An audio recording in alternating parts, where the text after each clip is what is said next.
I am Atakan Varol, founding director of ISSAI. This is our third video on our COVID-19 simulator. We posted so far two videos to our ISSAI YouTube channel. The first video summarized our project objectives and underlying assumptions based on the careful study of the China, Diamond Princess, and Lombardy cases. The second video is a tutorial on how to use our COVID-19 simulator. The second video simulates the spread of COVID-19 in the Republic of Kazakhstan, starting with the date of 1 March 2020. Since both videos are quite long, we decided to make a shorter summary video before sharing our further work on mitigation and suppression strategies. In this video, we will initially provide a short summary of our project and then discuss the results obtained in our simulation. To help in the time of crisis, the SEIR team of Nazarbayev University has developed a stochastic epidemic simulator calibrated with real-world experience and customized for the Republic of Kazakhstan.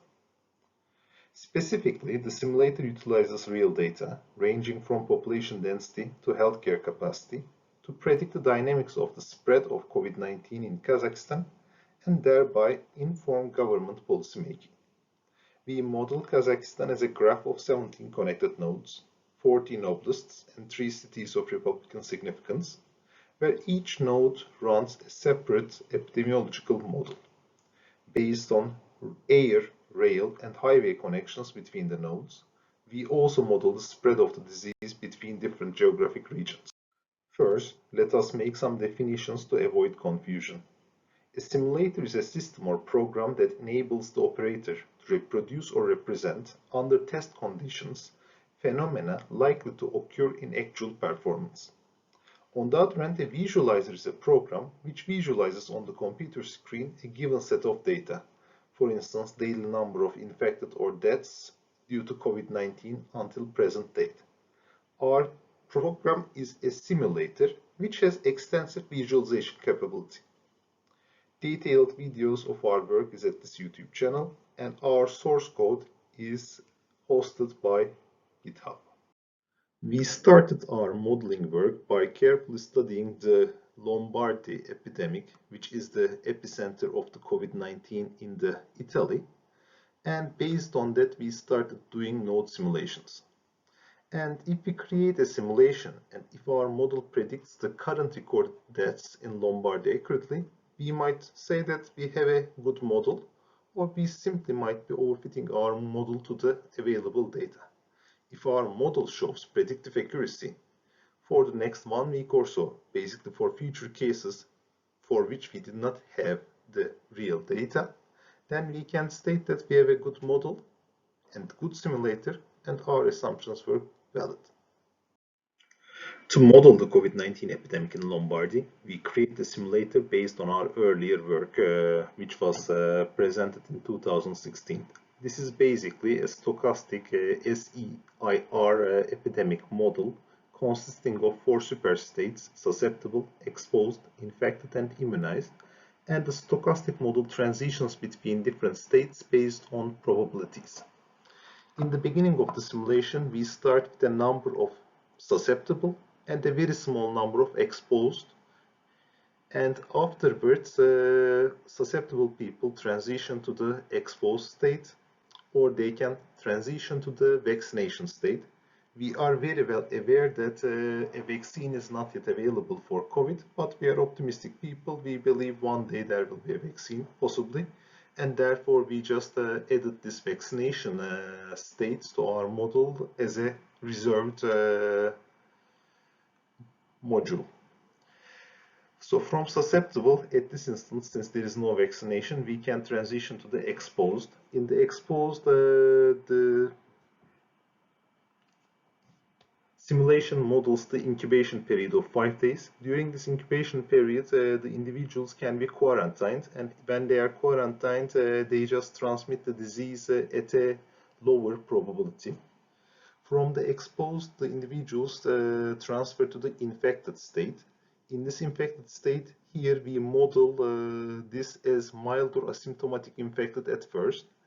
And from the quarantine, we are going to the same state, but to a substate of it called isolated. So if a person is quarantined and if we just know that that person has COVID-19, we would not let them walk around and they would be in the isolated state. But most probably they will just be mildly symptomatic or asymptomatic. From both of these infected and isolated states, we might just go to the severe infected state. In the severe infected state, after 14 days pass, an individual can transition to the death. And we are modeling two different mortality rates. One of the mortality rates, which is the lower one, when the hospital capacity is not exceeded. The second mortality rate, the higher one, is when the hospital capacity is increased. We used open source data to find these hospital capacities in Kazakhstan. Also, from all of these infected, isolated, and severe infected states, the individuals can transition to the recovery immunized state, and also they can just transition back to the susceptible state. As of now, we don't know what percentage of the population will be transitioning to the recovery immunization, but we hope it's a high ratio. Basically, after we have vaccination immunization not yet available and recovery immunization at a high percentage of the population in this immunized block, then we will have herd immunity. When we look to the results of the Lombardy simulation, we realize that the model fits the available data, basically the number of deaths with every passing day, quite well. Accordingly, we see that the epidemic might last more or less till June, and the number of deaths in Lombardy might reach, according to this model, 15,000. And we will use Lombardy model as a baseline for Kazakhstani node simulations. During epidemics, measures are usually taken for specific administrative regions.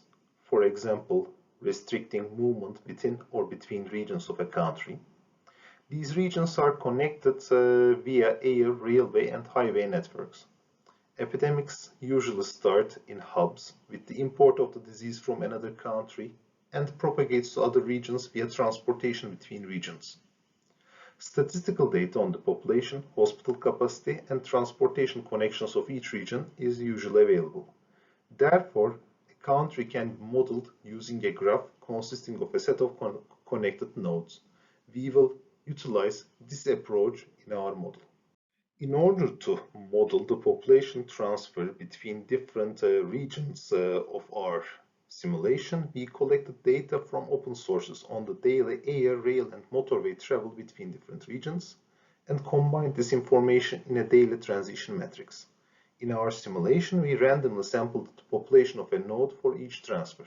For instance, assume that there are 1,042 persons traveling from Almaty to Nur-Sultan daily.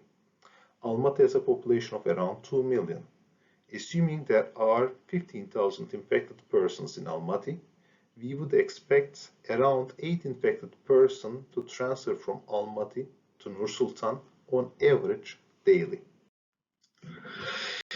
Assuming that the average duration for the COVID-19 disease is 19 days, 5 days of incubation and 14 days of infection, the first person who passed away should have contacted it on around 7 March 2020 in Kazakhstan.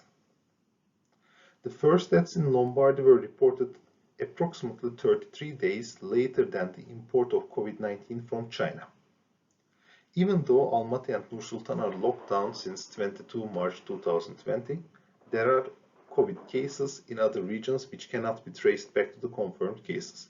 Therefore, by combining the information 1, 2, and 3, we will assume in our simulations that there were 10 exposed persons in both Almaty and Nur-Sultan cities on 1 March 2020. 1 March 2020 will be the starting time date of our simulation.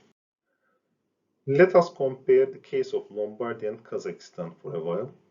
In Lombardy, the predicted arrival of COVID-19 to the region is 21 January 2020. First serious measure is taken on 2 March 2020, and delay between the first case and the response is 39 days. In the case of Kazakhstan, we have been really lucky. We predict the arrival of COVID-19 to Kazakhstan as 1 March 2020. The first measure is taken in 12 days on 13 March 2020, and there has not been a very big delay. We believe that this rapid response and late arrival of COVID-19 to Kazakhstan are the primary reasons why we don't have a high number of cases as of now.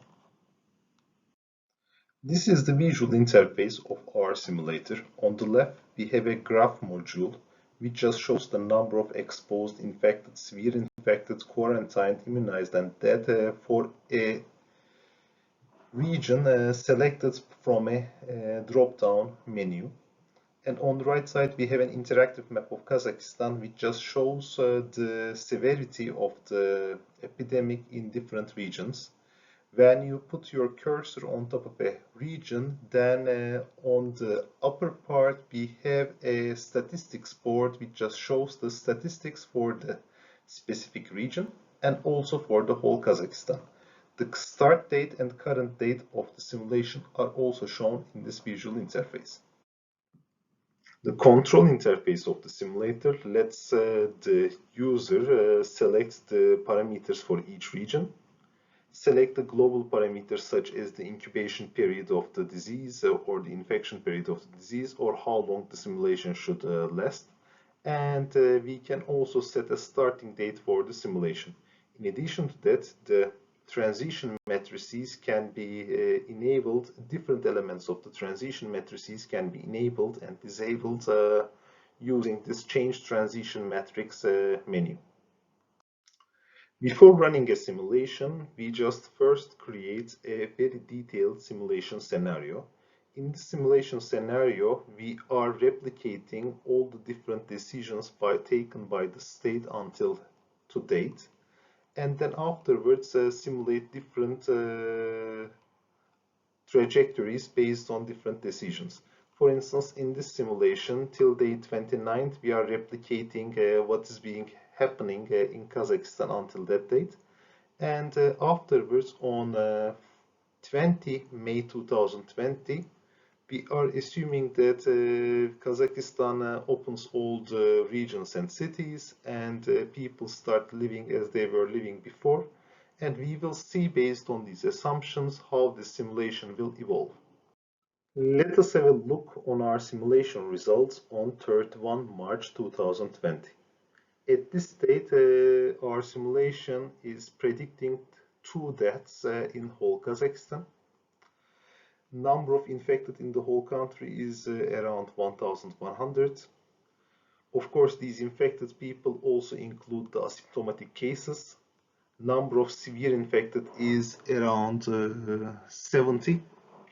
And right now the epidemic is ramping up. The number of infected is still increasing, although the rate of increase is decreased. The measures taken by the state, such as locking Almaty and Nur-Sultan and keeping people at home. When we look at the simulation results on 10 May 2020, assuming that all the present measures are kept and we are living in a strict social isolation case, at this instant we see that in whole Kazakhstan we have 34 deaths and the epidemic is unfortunately still continuing, but it is not exponentially rising, maybe slowly dying down. It is very hard to figure out whether the future evolution will be like this or not, because we don't know the exact beta parameters. We are creating those beta parameters based on some assumptions and trial and error parameter determination in the previous simulations. And this is 4 weeks later. We assume that on 20 May all measures are lifted. People start living as they were living before the epidemic, and people can travel wherever they want. We see an exponential rise in the number of exposed first, the yellow line, and then an exponential rise in the number of the infected.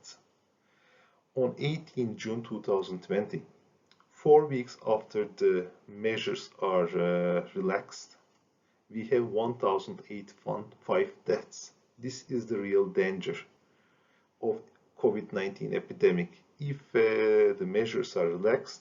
Since this disease is extremely contagious, it might spread extremely rapidly again. So what will we do next? Right now we have a quite capable simulator capable of simulating the future trajectory of the epidemic based on the entered parameters. It has lots of degrees of freedom, and we will use this on simulating different mitigation and suppression strategies. Our first videos on these strategies will be posted in 2 days.